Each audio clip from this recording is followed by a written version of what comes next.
유대인과 예수님 사이의 그 갈등은 계속 증폭되고 걷잡을 수 없는 그런 상황으로 다가가고 있습니다. 이런 가운데 요한이 그 갈등 속에서 우리들에게 들려주고자 하는 메시지는 무엇일까라는 것을 묵상하면서 제가 설교를 준비했습니다. 첫 번째, 우리가 이 갈등 속에서 알아야 될 메시지는 첫 번째, 우리의 사명은 예수님이 어떤 분인지 아는 것입니다. 이 갈등 속에서 그 갈등의 당사자인 유대인과 예수님의 그 갈등 속에서 우리가 알아야 될 것은 반드시 예수님이 어떤 분인가를 알아야 되는 것입니다.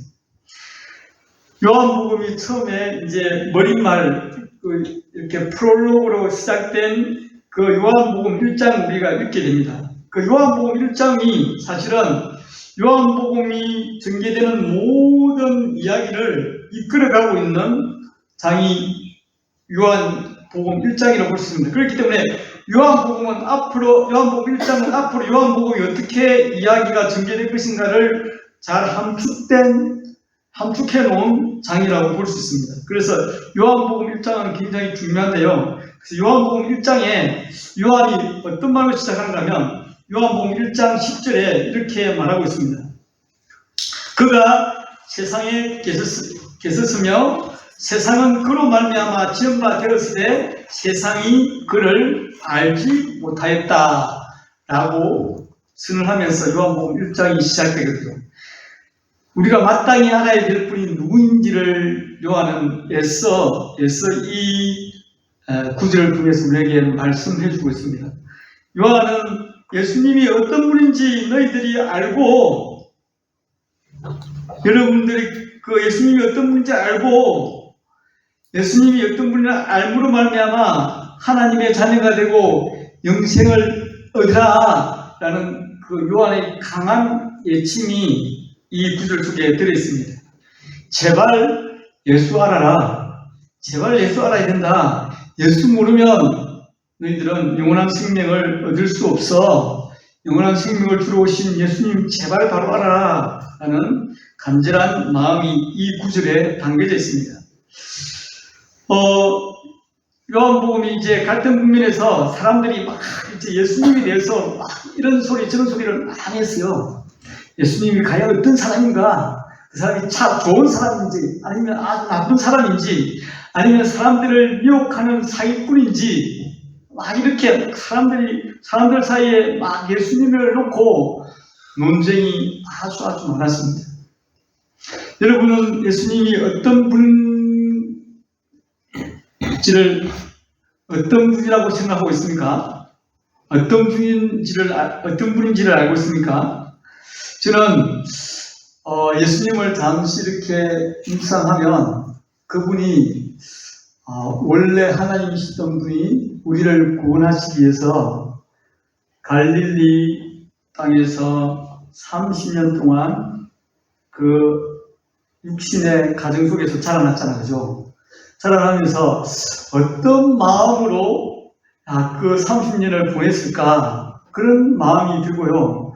그 다음 이제 본격적으로 하나님 나라를 복음을 전파하기 위해서 광야에서 40일 동안 금식하시고 사탄에게 시험 받으시고 침례 요한에게 침례를 받으시고 본격적으로 이제 공적인 사역을 시작할 때 그 마음은 또 어땠을까 그런 묵상이 되어졌습니다. 우리가 지금 현재 같이 예수님과 유대 땅에 아니면 갈릴리에 예수님과 함께 거닐고 있다면 우리가 그분을 얼마나 존경했을까, 그분을 얼마나 사랑했을까, 그분께 얼마나 감사했을까, 아니면 그분께 얼마나 내 마음을 주었을까 하는 묵상들을 잠시 해보시기 바랍니다. 그러면 그분이 예수님이 여러분에게 가까이 다가올 줄 믿습니다. 바리새인들과 이게 제사장들이 그 종교 지도자 그룹들이 예수님을 거부하고 예수님을 인정하지 않은 여러 가지 이유들이 있었어요. 그래서 여러 가지 있었는데 그 이유들 중에 제가 크게 세 가지를 주어서 여러분들에게 말씀드리고자 합니다. 그들이 예수님을 제대로 알지 못하고 그들의 선입관과 그들의 예수님의 그 표면적인 그 모습만 보고 예수님을 배척하고 믿지 않았습니다. 그들이 예수님을 인정하지 않고 배척한 중요한 첫 번째 이유 중에 하나가 이 본문 7장 본문에 나오는데요. 그들은 예수님이 그리스도라고 한다면 그리스도는 결코 갈릴리에서 날 수 없다는 그런 생각을 비추면서 예수님을 배척했습니다. 이 7장 41절에 보면 7장 41절 어떤 사람은 그리스도라 하며 어떤 이들은 그리스도가 어찌 갈릴리에서 나오겠느냐 라고 말하면서 7장 41절에 성경에 이르기를 그리스도는 다윗의 씨로 또 다윗이 살던 마을 베들레헴에서 나오리라 하지 아니하였느냐 하면서 우리가 알고 있는데 그 예수는 갈릴리 사람이야. 갈릴리 나사렛에서 지금 요셉 마리아 집에 자랐고 성장했던 사람이야. 그 사람은 결코 그리스도가 우리가 기다리던 메시아가 될 수 없어. 그렇게 편견과 선입견을 가지고 예수님을 인정하지 않고 받아주지 않았습니다. 예수님은 갈릴리에서 태어났습니까? 아니죠. 예수님은 어디서 태어났습니까? 베들레헴에서 태어났죠. 베들레헴. 오래전에 미가 선지자가 이렇게 예언했습니다. 미가 5장 2절에 보면 미가서 5장 2절에 보면 베들레헴 에브라다야 너는 유다 족속 중에 작을지라도 이스라엘을 다스리는 자가 내게로 나올 것이라. 그의 근본은 상고에 영혼에 있느니라 하면서 예수 그리스도가 정말 유다의 작은 마을인 그 베들레헴에서 태어날 것을 예언했고요. 그 베들레헴에서 예수님이 태어났습니다. 그들은 예수님에 대해서 잘 알지 못했습니다. 겉모양만, 겉모습만, 외행만 보고 그가 베들레헴에서 태어난 것을 찾아보지도 않고 관심 있게 조사해보지도 않고 그들은 갈릴리 사람으로서 우리가 예수를 그리스도로 받아들일 수 없어 라고 배척했던 것입니다. 두 번째는 예수님을 그리스도로 메시아로 받아들이지 않고 인정하지 않는 두 번째 큰 이유는 그들이 예수님께 정말 네가 메시아고 네가 그리스도라면 하나님의 아들이라면 그에 걸맞는 이적을 보여도 이렇게 말하고 있습니다. 요한복음 6장 30절 그들이 묻되 그러면 우리가 보고 당신을 믿도록 행하시는 표적이 무엇이니까 하시는 일이 무엇이니까 라고 하면서 정말 우리가 믿을 수 있는 표적을 보여주시오. 그러면 믿겠습니다 라고 말하는 것입니다. 그들이 안식일 날 아무도 고칠 수 없는 하나님이 아니면 고칠 수 없는 38년 된 병자를 일으켜 세운 그 예수님을 봤지만 그 표적을 봤지만 자기들의 이 안식일의 규정을 어기고 자기들의 도전한 그 표적을 인정하지 않았습니다. 그래서 오히려 그 표적을 인정하지 않고 오히려 예수님을 죽이려고 했던 유대인들의 모습을 볼 수가 있습니다. 이 요한복음은 예수님이 누구인지를 말씀해주는 수많은 표적들로 들어있는 것이죠. 그리고 마지막으로 유대인들이 예수님을 그리스도로 메시아로 인정하지 않는 중요한 이유 중에 하나가 뭔가 하면 바로 예수님이 십자가에 달려 돌아가실 것이다, 또 달려갔다는 사실입니다. 요한복음 3장 14절에 보면 요한복음 3장 14절에 예수님이 이렇게 말씀했습니다. 모세가 광야에서 뱀을 든 것 같이 인자도 어떻게 한다고요? 들려야 하리니 라고 하면서 나무에 매달린 자기 자신을 사람들에게 말씀했습니다. 유대인들이 생각하는 메시아 그리스도는 절대로 그렇게 나무에 매달려서 죽는 사람이 아니었거든요. 온 세상의 온 우주의 권세를 가지고 이 세상을 당당히 왕이 되어서 통치할 그런 자리를 기다리고 있었는데, 아니 예수님이 오셔가지고 자기가 그리스도라고 하면서, 자기가 메시아라 하면서 자기가 나무에 매달릴 것이다? 저는 못 믿겠어. 이런 유대인들의 모습을 통해서 계속해서 유대인과 예수님이 갈등 관계에, 심각한 대립 관계에 놓여져 있었습니다. 우리는 보통 그 사람이 어떤 사람인지를 어떻게 알 수 있습니까? 그 사람이 어떤 사람인지 어떻게 알 수 있는가 하면 마태복음 7장 20절에 이렇게 말씀하고 있습니다. 어떻게 말씀하고 있냐면, 이름으로 그들의 열매로 그들을 알리라. 그 사람이 맺는, 그 사람이 행한 행동, 그 사람이 맺은 열매를 통해서 그 사람이 누구인지를 알 수 있는 것입니다. 그죠? 우리도 옆에 이렇게 형제자매들이 함께 이렇게 교회 생활을 하고 있는데, 그 사람이 어떤 사람인지를 우리가 알 수 있는 방법은, 알 수 있는 길은 그 사람이, 그 형제가, 그 자매가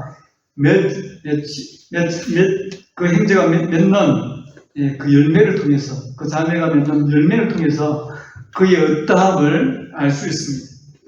예수님이 어떠한 분인지를 어떻게 알겠습니까?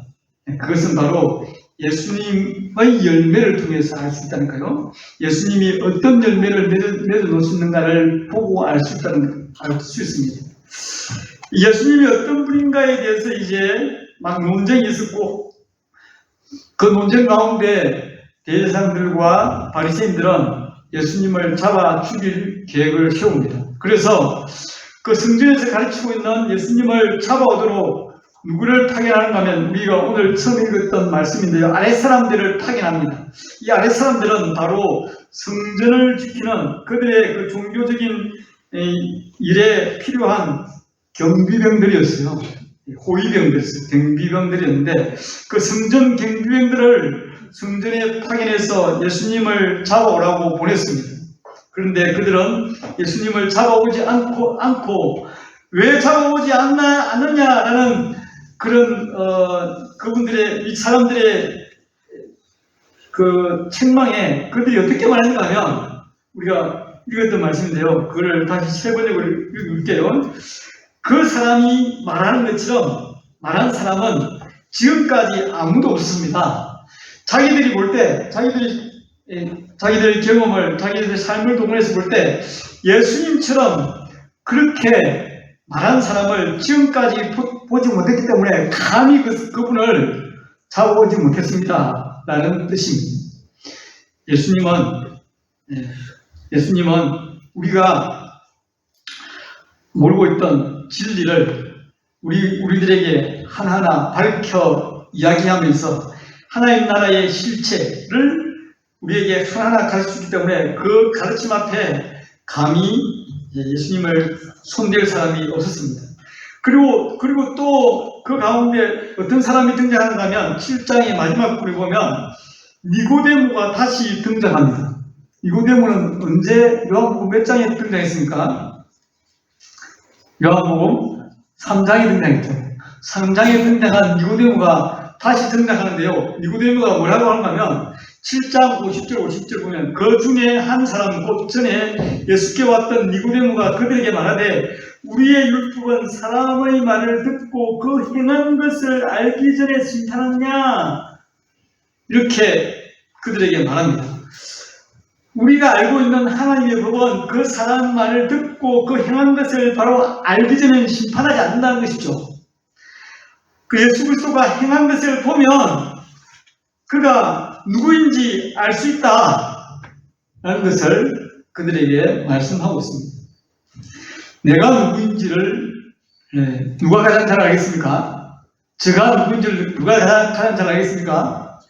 너무 쉬운 답인데 누가 가장 잘 알겠어요?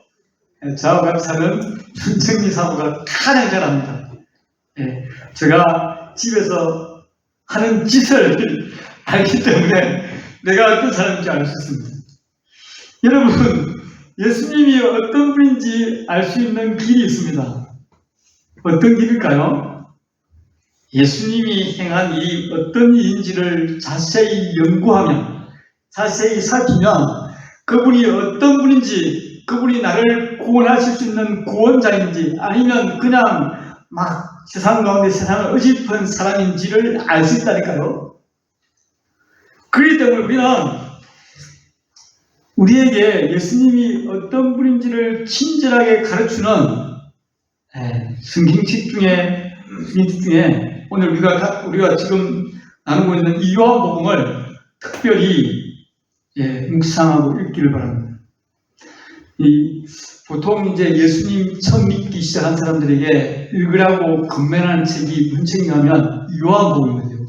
요한복음을 읽으면 예수님이 어떤 분인지를 너무나 소상히 잘 알 수 있기 때문입니다. 이 시간 양심 고백하는 시간을 잠시 가지도록 하겠습니다. 요한복음을 지금까지 한 번도 안 읽었다 하시는 분은 오른쪽 엄지발가락을 살짝 올려주시기 바랍니다. 저 혼자 보도록 하겠습니다. 그 엄지발가락 고맙습니다.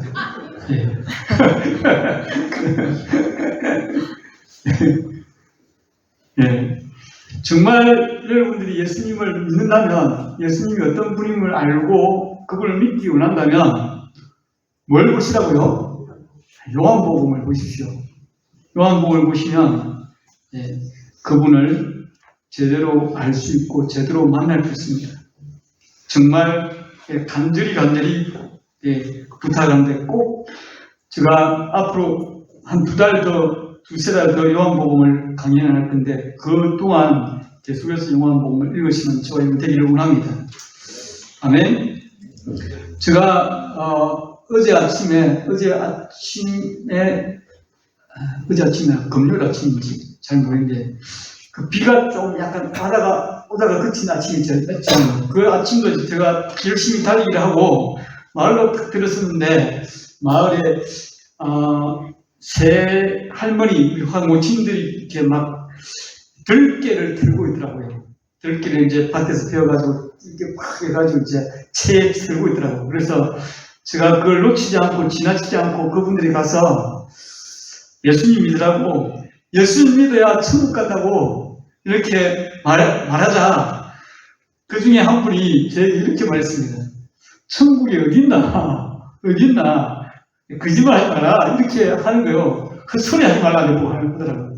그래서 제가 성경에 다 기록해놨어요. 성경이 거짓말하는 책이 아니에요. 성경에 보면 천국이 있다고 다 해놨어요. 그러니까 그분이 하는 말이 그냥 써놨겠지. 이렇게 저희한테 말하는 거예요. 그냥 줘라고 써놨겠지. 이렇게 이야기하는 거예요.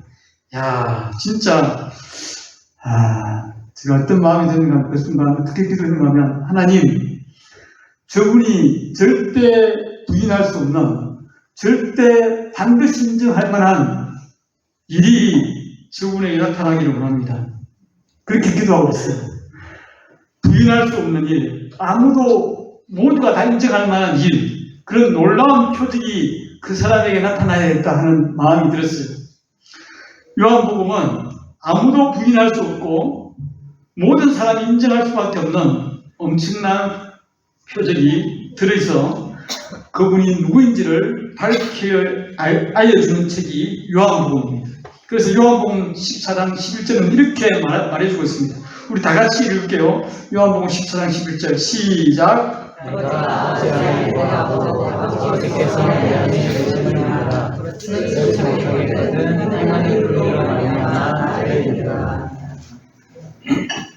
예수 그리스도가 행하신 일, 그것을 보고 나를 믿으라 라고 우리에게 말씀해 주고 있습니다.